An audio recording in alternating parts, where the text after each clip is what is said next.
is.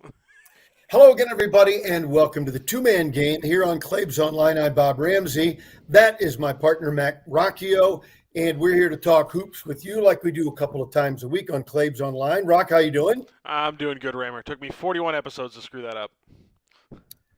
No one noticed. So let's jump right in. Some news as if you're just joining us for the first time ever, we talk a lot of SLU basketball, a lot of NBA, some general college basketball in between, and then whatever comes to our minds. So SLU news the last couple of days, actually Monday, where Javonte Perkins confirmed there was some hope by a lot of folks, but he confirmed that he is indeed returning to play one more year of college basketball at St. Louis University. His sixth year, but it'll be his fifth year of playing. So that's great news for St. Louis University that Javonte is coming back. Yeah, obviously incredible news, and we didn't get a chance to really talk about him much because of the injury this year. We started the podcast kind of right as the injury was happening, so that was a huge bummer. So the opportunity to get to see him again and play with this team, obviously, knock on wood, everything goes good with his rehabilitation. There's not any other injuries. It's obviously so exciting. Happy for him.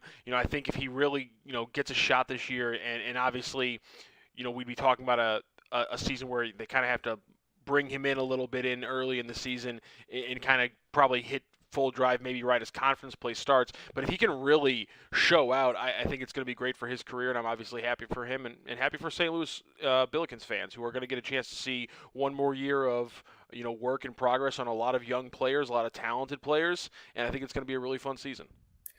I'm not surprised that we're thinking a lot alike on that. In fact, after the announcement was made, I tweeted that I didn't want to be that guy, the rain on the parade guy, the turd in the punch bowl guy. I didn't want to be that guy, but I just want to temper folks' enthusiasm. I'm so excited he's coming back. I'm really happy for him. But he had a devastating knee injury, then an ACL, MCL, I believe it was another major ligament, and some bone fracture. It was a devastating injury. The season will start almost exactly 12 months from when he had his surgery. We hear about athletes all the time coming back in 12 months and sometimes even a little sooner. But I'm telling you, you're not as good as you're going to be for probably 18 months. And so I think your presumptive timetable is one that is far more reasonable. Let's get him healthy. Let's get him confident in his mind that I can make all the moves I need to make off that leg. I can do a hard jump stop and leap off that leg.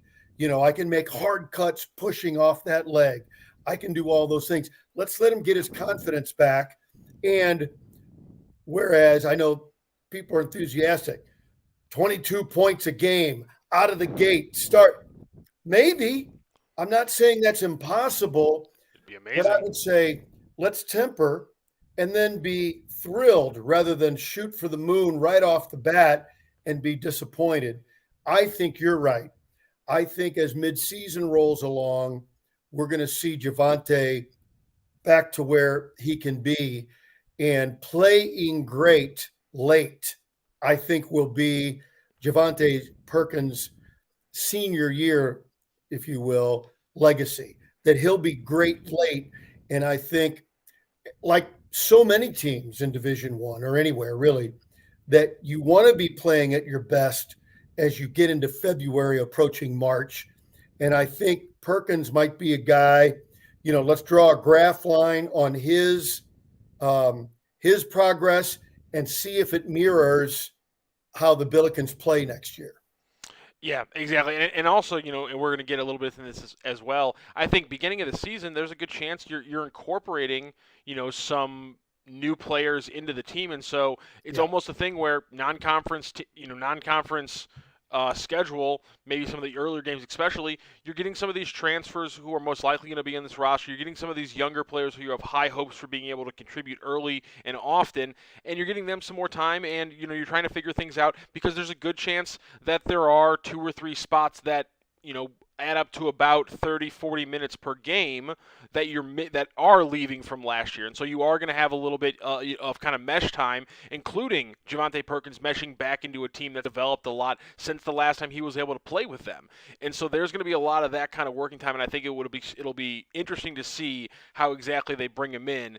And again, one of the main reasons it's going to be interesting is because the question is Jordan Nesbitt still going to go into the draft? Is he going to pull his name out potentially? That's still in the cards. And then you also have a report from our good friend Frank Cusimano earlier today on his radio show over at 590 The Fan. He was talking about how they're in on a Euro prospect and that they're very high on right now, who would be a forward. We've talked a little bit about that profile being perfect for what they need.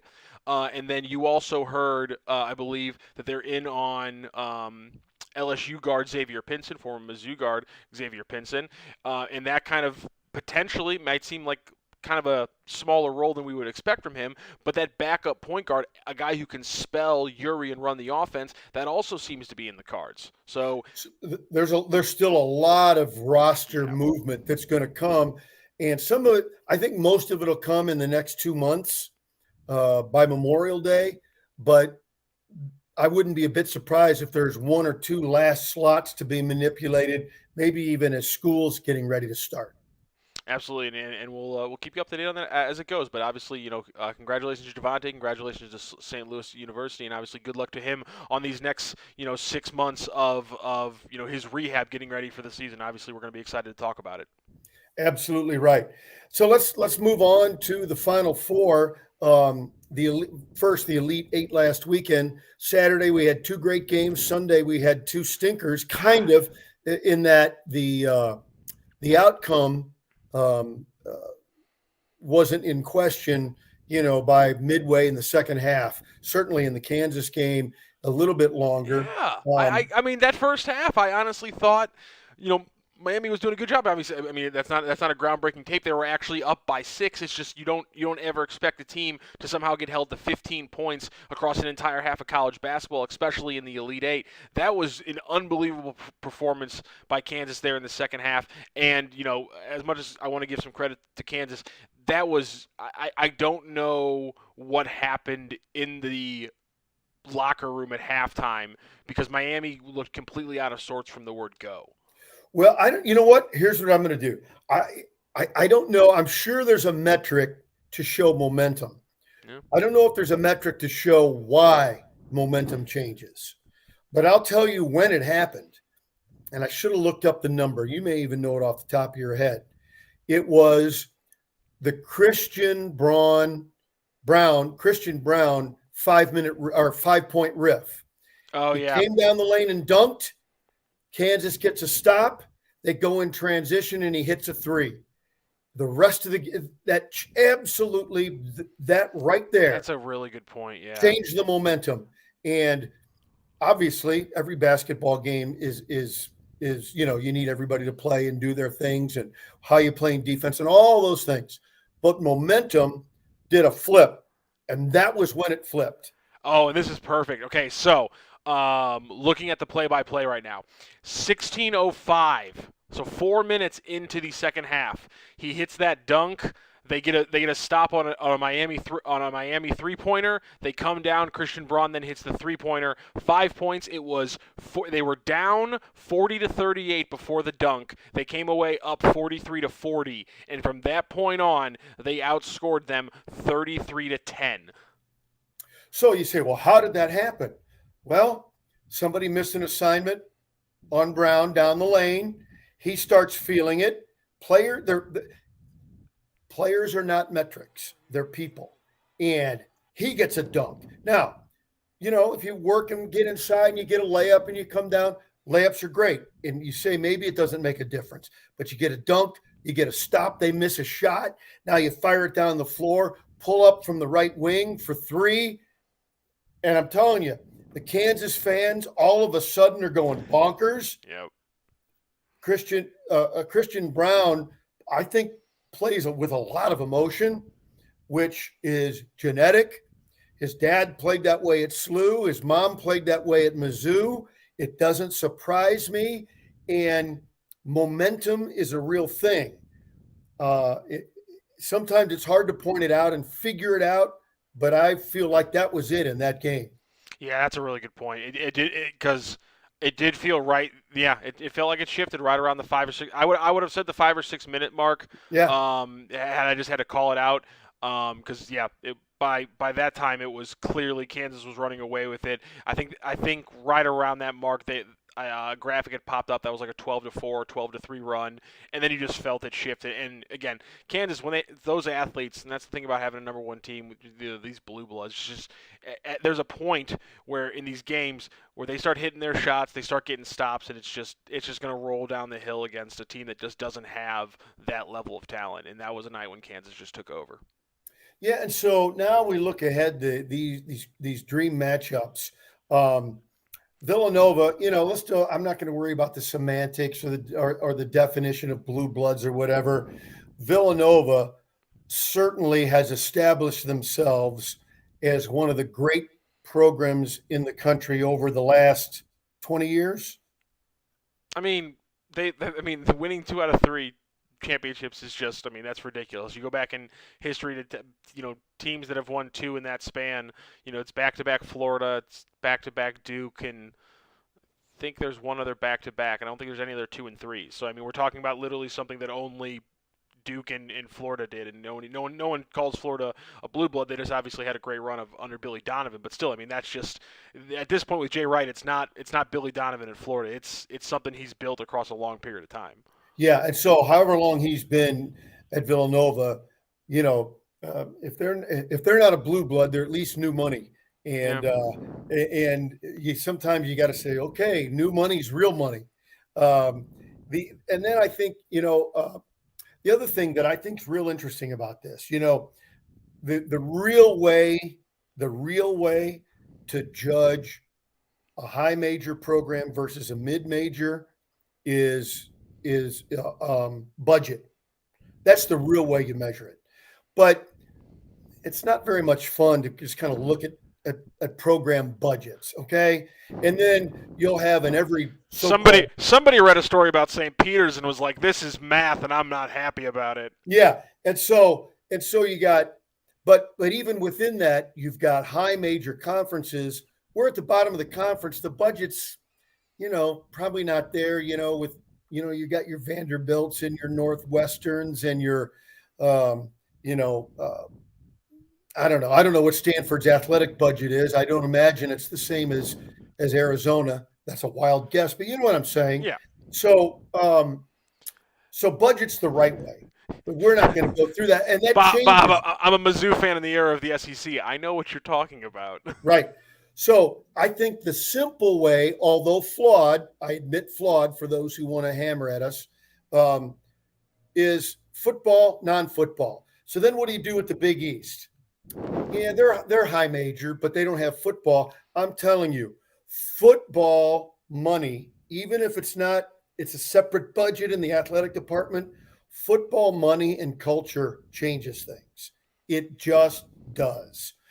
Now, which is how you know UConn isn't a real football program. That's exactly right. Go ahead. That's exactly right. A gratuitous shot at UConn, but a correct one. Thank you. But here's what's interesting about my theory, whether we agree or not, or our viewers agree or not, is not the point. The other 3 blue bloods in there are in high major football conferences, but are terrible at football. Yeah, that's a good point. Terrible at football. That's a good point. And so somebody would say, well, how do you explain that? And I just go, I can't explain it, except that they've been so good for so long at basketball. They're basketball schools in football conferences. Yeah. And they're obviously Power 5 football and high major basketball. And I think that 3 of the 4, and if you count new money, 4 of the 4 are established, winning, long-term winning culture programs. And it's not an accident that those are the programs that win year in, year out. It's not an accident. Not at all. Not at all. I want some damn upsets and some Cinderellas in the Final Four, but this isn't the year for it. Oh well. The big surprising thing to me has been the fact that in the first couple rounds I was very, um, not for any malicious reason, but I like seeing a Goliath fall. Yeah, I was okay with seeing Coach K get ousted early in the tournament. I wasn't into the nostalgia of the run. right. And then they won that Elite Eight game, and I was like, ah, crap. There's just some times where you just gotta throw it up. You just gotta throw it up to the sports gods, and you're just like, yep. You know what? Somehow the universe puts this thing together in just some insane ways. I mean, the Steelers go on the run. Jerome Bettis' last year. John Elway wins two to end his career. Even crazier meta ones like the Patriots and Yankees winning in 2001, and like crazy. Like how the hell does that? How the hell do those things freaking cross like that? And it's just, of course, Coach K is going to have a shot because I firmly believe in the first ever UNC Duke game in the NCAA tournament, which is just freaking wild, by the way. Also, just shows you how good they've been and how you get favoring. They stick you in different conferences or sides of the bracket. They don't stick you in different sides of the bracket a lot. Yeah. And it's just the fact that we have this game now. He can beat UNC to go to the final and then win the final. Literally cut down the nets as his last thing in college basketball. I honestly wouldn't hate it if Duke won, and that's the first time in my life I've said that, unless I'm talking about Duke football because I like an underdog and they suck, like you said. So I'm honestly kind of rooting for Duke to win this one because I think it's just at some point, like you said, yeah, I'm hooked. You just got to surrender yourself to fate, and when the universe tells you something's about to happen, it just is what it is. Now, So I'm kind of in on Duke now. having said that, the fact that these two teams are playing each other, North Carolina and Duke, they split in the regular season, beating the other at their home gym. They're playing each other. You've got Coach K, and then you've got Hubert Davis in his first year at North Carolina. Now you want to talk about the dark side of the universe, but there is something to be said for North Carolina fans that we ended Krzyzewski's career. Yeah, And that is something that Duke fans will never be able to get back. Yeah, I don't. UNC. It's a negative thing, Yeah, except if you're a Carolina fan. like we can all appreciate the crazy just the crazy chances of Duke actually winning in Krzyzewski's last game and all that. But that's something we can all kind of appreciate in a way. Yeah. UNC basketball fans, just having something that, in fairness to them, beautiful and concrete to throw in the Duke's faces for the rest of time. That's not fair. I don't want UNC to have that. That's too much in their favor. Like, come on. Like, you already have, like, the greatest player ever went to your school and hit a game-winning shot, like, to win a title. Like, you have that already. It's like, I also, like, I don't want, like, at the same time some people would say, well, you want Duke to have, like, the most storybook win ever. It won't be Jim Valvano running around the court looking for somebody to hug, so I'll live with that. Yeah. So yeah, I kind of, I don't want UNC to have that. I hadn't thought about that. I don't want UNC to have that. That's too much. That's too. Oh Well, God, in that's the like. I mean, ACC that's like Mizzou fans' version of the clod of black and gold dirt in Todd Reesing's helmet. Like we will use it till the end of time. Now, here's the other thing that's interesting about that. Let's say Carolina would win and have that over Duke. That would kind of make them the evil empire of the ACC moving forward. It Even would. though Hubert Davis seems like a great guy, he's a hell of a coach, and it's a great story, but they'll be the bad guy. Yeah, that's true. You're not wrong. And I don't know. Grayson Allen still exists in the world, so there's still always that. True. So, and then you look at the other side. It's a tough break for Villanova losing a guy with the Achilles going into this. They're still going to be formidable, and Villanova will be. But Kansas, it seems like Kansas is playing better every game. I mean, if they play 70% of that 15-minute stretch against Miami across 40 minutes, they'll win the game by 8 points. It won't like just their ability when that team gets rolling. It's Bill Self's an evil genius, and I'll put the emphasis on evil. The guy's just an incredible coach, and when Kansas gets in their bag, they're going to be hard to stop. And the only thing that can stop them this year is fate. Well, I think the keys for them will be defending the three. You're not going to stop it, but make Villanova shoot at a lower percentage, and you got to beat them to the free throw line. It's I didn't make this up, obviously. It's a trite thing, but it'd be so true. It's almost true in every game, but certainly be in this one. You got to make more free throws than they take. Yeah. You go 20 of 26 and they go, 15 of 18, they shoot a higher percentage, but you're making more than they take. That's going to be real critical.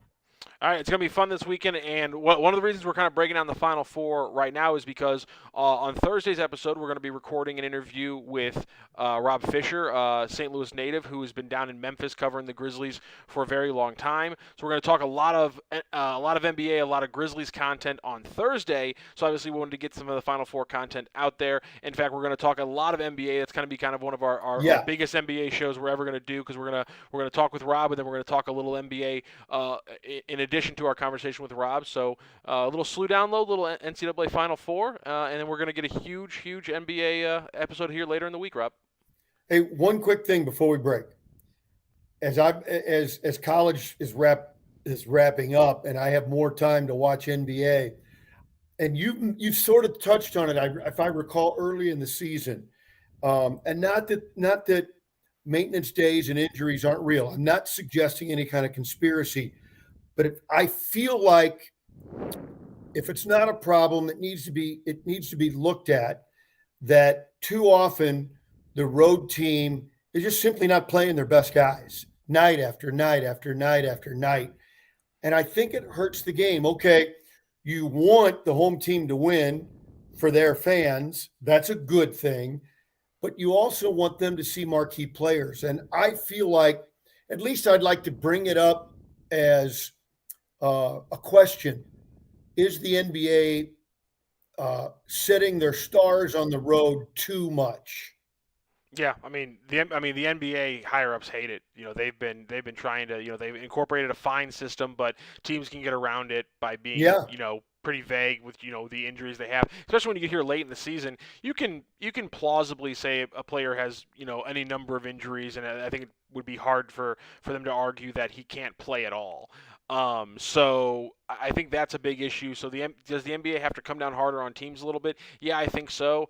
The problem is they have to do it in a really specific way, because at no point will the headline NBA worried about ticket sales, forcing teams to play their players more or something like that, like some BS headline that's going to frame it as this is a money move and to the detriment of the players is going to be hard for them to sell. But that's how it's going to be portrayed by people who don't want to go that way.